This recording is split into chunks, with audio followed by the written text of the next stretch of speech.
El año 2020 en materia de impuestos. ¿Qué nos está dejando este 2020? Buenas tardes, bienvenido a Noticias Globovisión Economía. Buenas tardes, ¿cómo está usted? Muy gracias por la invitación. Bien, quisiera comenzar la tarde de hoy revisando cuál es el balance que le deja o que nos deja el año 2020 en materia tributaria y qué es lo que queda pendiente de cara al 2021. Bueno, el año 2020 realmente fue un año trágico de todo punto de vista. Y el aspecto tributario pues no escapó de ello, sobre todo en Venezuela. En Venezuela a comienzos de año se hizo una reforma tributaria, se reformó el Código Orgánico Tributario, donde se incluyó el régimen sancionatorio mediante el cual se imponen sanciones utilizando la moneda de mayor valor publicada por el Banco Central de Venezuela.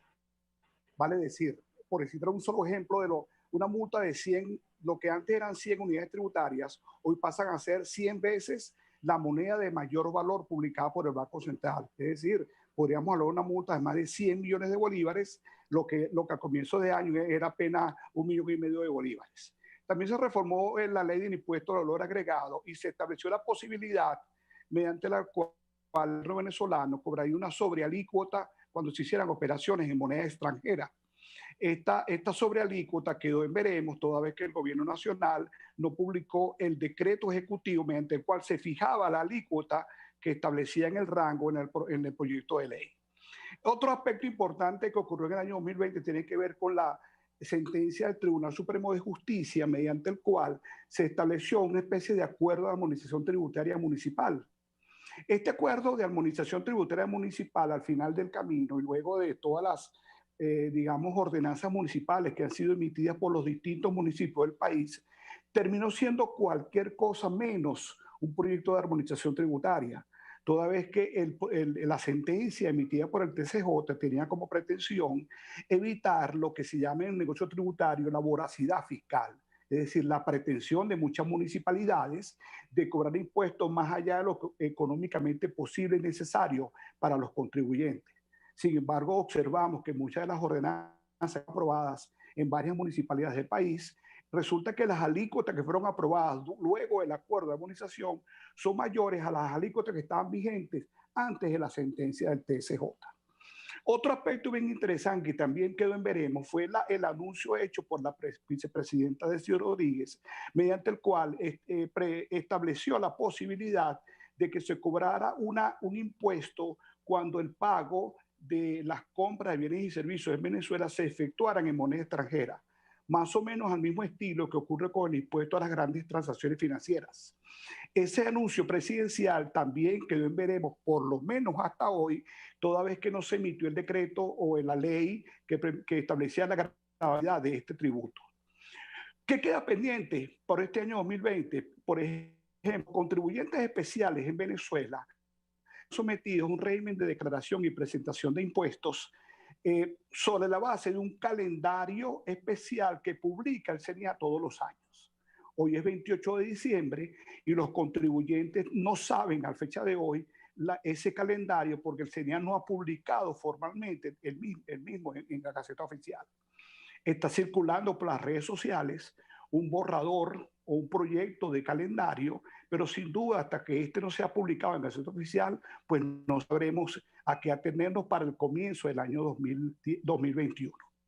Este detalle es muy importante, toda vez que sin este calendario los contribuyentes especiales no podrán cumplir con su obligación tributaria la próxima semana, porque ellos están unidos a este calendario especial. De no publicarse en Gaceta Oficial este calendario esta semana, antes del 31 de diciembre, pues los contribuyentes especiales se verán en la obligación legal de cumplir con sus obligaciones tributarias en los mismos lapsos que cumpliría un contribuyente ordinario. De tal forma que es bien importante que la Administración Tributaria esta semana publique en Gaceta Oficial el calendario que estamos haciendo referencia. Un aspecto que yo considero bien importante destacar y sobre el cual hemos conversado mucho en el mundo tributario, tiene que ver con la necesidad del gobierno nacional, la necesidad de que el gobierno nacional ajuste el valor de la tributaria que ha de utilizarse para el pago de los impuestos durante el año 2020, del impuesto sobre la renta, quiero decir, para el año 2021. ¿Por qué digo esto? Porque hoy una persona que gane sueldo mínimo, que ganó durante el año 2020 sueldo mínimo, con una unidad tributaria de 1.500 bolívares por unidad tributaria estaría obligada a pagar impuestos. De tal forma que es necesario que el gobierno venezolano ajuste la unidad tributaria para evitar precisamente que las personas de menos ingresos se vean sometidas a una carga tributaria, una carga fiscal que a todas luces sería impagable para muchísimos de los venezolanos. Ese es un poco el panorama del año 2020 y lo que esperamos para el 2021. Quisiera también consultarle respecto a lo que son estas ideas que han venido, por ejemplo, en el caso de la alcaldía del municipio Libertador, de generar básicamente una unificación en cuanto a lo que venía siendo esta obligación de armonización tributaria. ¿Qué puede generar esto? Si esto va a generar más orden o es más burocracia, ¿cómo lo está evaluando? Bueno, el registro único que estableció la alcaldía del municipio Libertador en Caracas, a mí me parece que es una interesante idea. ¿Por qué? Porque a través de este registro único se están unificando, estableciendo procedimientos estándares para el pago de las obligaciones tributarias. Es decir, yo espero que la idea central que leímos en la prensa nacional, mediante el cual tú puedes hacer la declaración por internet y este registro único te va a permitir a tu plataforma de informática hacer tus declaraciones con facilidad. Yo aspiro que este mecanismo funcione porque yo creo que así van las tendencias mundiales. Es decir, la simplificación de los procedimientos administrativos, el uso de la tecnología como herramienta para declaración y pago de los impuestos, y eso que puede conllevar sin ninguna duda a una mayor facilidad a los contribuyentes para el cumplimiento de sus obligaciones tributarias. De tal forma que esperemos que este registro único que fue puesto en marcha por la alcaldía de Caracas, pues funcione para tranquilidad y bienestar de los contribuyentes. ¿Cómo cree que va a quedar? Entendiendo que este nuevo sistema no significará bajo ningún concepto un aumento de la carga fiscal de los contribuyentes.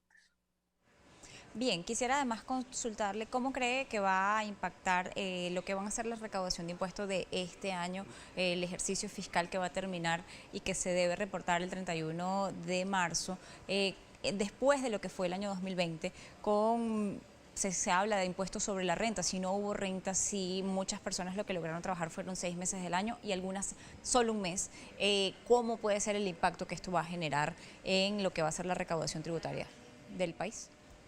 El año 2020, como dije al comienzo, fue un año trófico desde todo punto de vista. Las rentas generadas por muchísimas empresas van a ser rentas muy comprometidas. Yo me temo que la carga fiscal o la recaudación tributaria en materia de impuestos sobre la renta se va a ver bastante comprometida por los aspectos que tú acabas de mencionar. Son muchísimas las empresas que apenas operaron durante el año 2020 para apenas cubrir gastos o soportar costos.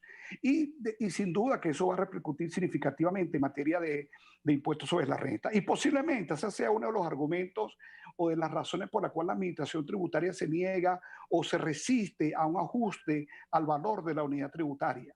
Porque un ajuste de la unidad tributaria precisamente haría que la base de contribuyentes se vea reducida, porque dejarían de ser contribuyentes aquellas personas que ganaran, por ejemplo, los que ganan un sueldo mínimo, o las empresas que tienen menores, pues con una unidad tributaria mucho mayor dejaría de ser contribuyente. Sin duda que el año 2021, la recaudación del 2020 que ha de recaudarse para el 2021 va a ser una recaudación muy comprometida, muy exigua, como lo fue, por ejemplo, el impuesto a los grandes patrimonios que se recaudó entre octubre y noviembre, en una economía colapsada como la que tuvimos nosotros, pues era imposible pensar que la recaudación del impuesto a los grandes patrimonios iba a producir rentas importantes, porque precisamente lo que pasó durante el 2020 fue una enorme descapitalización operacional de las empresas. Y por lo tanto los patrimonios de las grandes empresas en general, salvo las excepciones naturales que existen en todos los casos, vieron bien comprometidos. Eso no tiene por qué ser distinto en el 2021. Por lo tanto, la Administración Tributaria del Gobierno Nacional debe considerar muy bien y tener en cuenta este aspecto, una vez que no puede pretender que haya recaudación de impuesto a la renta cuando las empresas realmente no tuvieron rentas. Y si no hay rentas, si no hay actividad económica, si no hay producción, pues no puede haber recaudación, Bien, sin ninguna duda. Le agradezco habernos acompañado la tarde de hoy en Noticias Globovisión Economía y ver el balance que puede hacer de lo que fue el año 2020 en cuanto a la materia tributaria y lo que se puede esperar de cara a 2021. Héctor Orochena, analista, especialista en materia tributaria, estaba con nosotros la tarde de hoy. Nosotros así vamos a hacer la pausa y ya volvemos con más. Nos acompaña Carlos López, él es coordinador de la Central Bolivariana de Trabajadores de Venezuela y está con nosotros la tarde de hoy también para evaluar lo que fue la materia laboral en este año 2020. Muchas quejas realmente de la masa trabajadora del país, pero quisiera, más allá de lo que conocemos, de lo que fue este año, ¿cuál es la visión que ustedes tienen desde la Central para el año 2021 y si finalmente va a llegar o no ese tan anhelado ajuste del salario mínimo de los trabajadores? Sí, bueno, fíjate, el balance que podemos sacar, la Central Bolivariana y en general toda la serie de organizaciones que se mueven en torno a la política de los trabajadores, incluyendo los consejos productivos de trabajadores, es un balance bueno, que logramos derrotar a la pandemia en cuanto a sus consecuencias directas en relación a la paralización económica que en gran parte del mundo se ha desarrollado esa crisis económica, se ha agudizado una crisis económica que ya existía previamente del capitalismo y ha generado problemas muy graves en las grandes economías del mundo. En Venezuela nosotros, bueno, tenemos un balance muy positivo, logramos tener hasta 2 millones de trabajadores en la producción, en diferentes áreas, sobre todo la agroalimentaria, pero no, sin dejar desde luego, salud, desde luego, todos los trabajadores de salud, sin dejar fuera petróleo, petroquímica, electricidad, industrias básicas, que ya hemos hablado bastante de eso, educación universitaria, educación básica, y que eso generó una sobrevivencia en nuestro país a pesar de las terribles condiciones que genera la pandemia. Tenemos el tema de la depauperación del salario permanente producto de la guerra económica, tenemos el tema es que ni siquiera el salario mínimo. Nosotros estamos hablando ahorita, la vez pasada que hablamos, en noviembre, hablamos de 25 bonos que ha dado el gobierno, eso ya subió en diciembre, creo que ya subió a 29 bonos vía Plataforma Patria, que permitió a los que ganan salario mínimo tener ingresos de hasta 3 veces el salario mínimo y además el tema de sí, pero cuando esos bonos se contabilizan y no llegan ni a $2 o a $3 cuando mucho. De acuerdo, estamos metidos en una guerra económica. O sea, la pregunta que yo le hago a todos los periodistas que me preguntan eso es que veamos cuál es el origen de la depauperación del salario, qué está haciendo la Revolución Bolivariana para buscar compensar el salario. ¿Qué está haciendo? Bueno, sobre todo, básicamente levantar la producción. Si no podemos, el tema fundamental es cómo logramos una economía que dejemos de depender del mercado internacional, que dejemos de depender de las transnacionales, que logremos una economía soberana, y para allá vamos, y que nos permita nivelar los índices de manera de que... Pero ¿cómo se logra eso cuando vemos cada vez más productos importados en los anaqueles? Cuando vemos que todo está prácticamente dolarizado y es una dolarización de facto, ni siquiera es una dolarización ordenada por parte del gobierno. Hay que señalar lo siguiente, estamos bloqueados y no podemos traer alimentos de afuera. Los alimentos que vienen con todo, hacen un rodeo muy grande y que son básicamente en base al comercio que hemos realizado, en relaciones comerciales con países, no son las transnacionales tradicionales que traen alimentos. Nosotros logramos, Mariana, en el año 2020, y lo repetiremos hasta la saciedad, que mantener el 85% de los alimentos que consumimos, sobre todo los frescos, producidos en Venezuela. Bloqueados y todo, en Venezuela tuvimos alimentos durante los 10 meses de cuarentena, o 11 meses de cuarentena ya, ¿verdad? 10 meses. Y ha permitido que nuestra economía sobreviva, entre comillas. Vamos ahorita para un gran reto. O sea, todos tenemos expectativas en la Asamblea Nacional, sobre todo porque tiene que ser un pivote, tiene que ser una plataforma mediante la cual derrotemos el bloqueo internacional. Antes la Asamblea anterior era la que traía el bloqueo, era la que pedía las sanciones, pedía atacar a Venezuela. Nosotros con la nueva mayoría conquistada en la Asamblea Nacional, que hubiéramos querido, yo soy uno que hubiera querido que hubiera habido más presencia de la oposición crítica y constructiva. Quedamos sorprendidos por la poca votación que tuvieron, pero bueno, lo importante es que van a estar en el debate y ellos están de acuerdo, los que están en la Asamblea, los opositores, están de acuerdo en que una de las primerísimas tareas es vencer la presión internacional económica para lograr una estabilidad económica que permita nivelar salarios, ingresos y todos esos temas de interés para los trabajadores. Para nivelar salarios e ingresos es necesario que el sector privado participe de lo que es la productividad del país. ¿De que se le den todas esas formas y beneficios que tienen el resto de los productos importados que vienen a ser una competencia desleal en Venezuela, que se tengan incentivos, que tengan financiamiento. No existe financiamiento, se cerró el financiamiento a través de la banca. ¿Cómo puede el sector privado operar de forma constante y generar buenos ingresos si estamos en estas condiciones? De hecho, ya hay un sector privado importantísimo. Volvamos al tema de los alimentos. Ese 85% de los alimentos producidos en Venezuela, gran parte, más del 50% del sector privado, incluyendo los grandes monopolios como Polar, pero muchas empresas medianas y pequeñas. No sé si nos hemos dado cuenta que han proliferado las productores de harina de maíz. Hay muchas marcas de harina de maíz en el mercado, producidas todo entre el Estado portuguesa, Cogedes y Guárico. Si revisen la bolsa, van a ver dónde se produce esa harina de maíz que viene en los clubs, que viene en diferentes presentaciones y en los supermercados. Entonces, ¿qué pasa? Ese sector productivo privado. Yo creo que un sector productivo privado, yo le pondría el nombre de plañidero. Un sector productivo privado que si es plañidero, se pasa llorando, pidiendo, y que ese tiene que... ¿Por qué? Porque anhela aquellas situaciones en las cuales tenía acceso a dólares preferenciales, ahorita lo que estamos es produciendo en Venezuela. Así como un sector privado muy comprometido, que está levantando sus empresas, no es de gratis esa producción que tenemos, pero además de eso, Mariana y todos los que nos están escuchando, tenemos una herramienta fundamental de la clase trabajadora, que son los consejos productivos de trabajadores, que en el caso de la empresa privada está trabajando junto con la empresa privada para garantizar la producción, y en el caso de la empresa pública, dirigiendo la empresa directamente. Ahora, ¿qué esperan ustedes de esa próxima Asamblea Nacional? ¿Qué se puede hacer de allí en materia laboral? ¿Qué derechos o beneficios se pueden dar? Tenemos una ley del trabajo que fue, cuando se promulgó, dicha como una de las mejores leyes del trabajo. Quedó en nada, porque el ruido en la nada hoy día es liquidarte en un trabajo no... Garantiza los derechos que tienen los trabajadores. Me estás mezclando salario, que es producto de una guerra económica, producto de una agresión, con los derechos de los trabajadores. En esta cuarentena nosotros logramos una estabilidad considerable. O sea, no puedo decir que hubo una estabilidad plena porque hubo sectores privados que despidieron trabajadores. No todos se mantuvieron pero no es así en Estados Unidos y Norteamérica, no es así en Brasil, no es así en Colombia. Pero nosotros vivimos en Venezuela. Claro, por eso te digo que tenemos una ley del trabajo que sigue siendo un ejemplo, sigue siendo la mejor ley orgánica del trabajo hasta el día de hoy. Bueno, muchas cosas es por inamovilidad laboral, porque es un decreto presidencial. Y los derechos, y todos los derechos contemplados ahí, derechos que donde la OIT está planteando algunas reivindicaciones fundamentales. Ya nuestra ley los contemplaba hace 7 años. Pero la OIT contempla también que ganar menos de $1 al día es pobreza y está mal. Por lo tanto, Venezuela está muy por debajo de eso. El salario mínimo, el presidente no lo ajusta. Estamos en una guerra económica. El salario es parte de la guerra económica. Tenemos 4 años diciendo que estamos en guerra económica.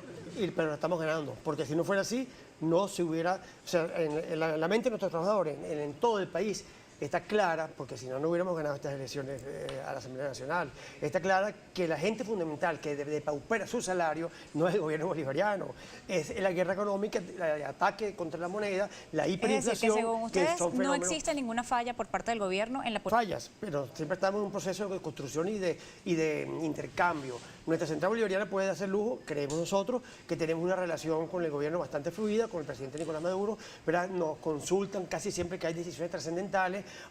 Bueno, este año, el 30 de abril exactamente, 1 de mayo hicimos una reunión nunca vista con el presidente Nicolás Maduro con 200 dirigentes sindicales, con motivo del 1 de mayo, y ahí salieron conclusiones para la producción. Importantísima para levantar la producción. Esto no pasa en cualquier parte del mundo, que un presidente se reúna con 300...